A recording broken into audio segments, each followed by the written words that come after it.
Бүгін сіздермен өте дәмді әрі сорпалы нәзік мантының қамырымен бөлісетін боламын. Ол үшін 500 грамм ұнға 1 жұмыртқа 250 мл суға тұз салып, жақсылап араластырып ұнымызға құямыз.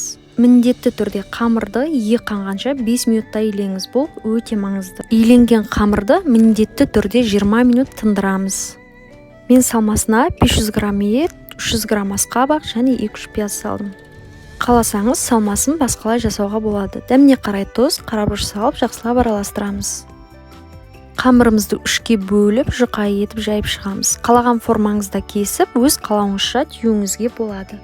Түйілген мантылардың үстін жұмсақ болу үшін міндетті түрде майлап шығамыз.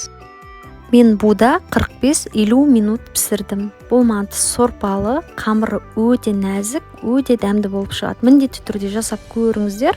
Ұнаса лайк бас, пікір жазыңыздар. Сіздермен болған Марияш.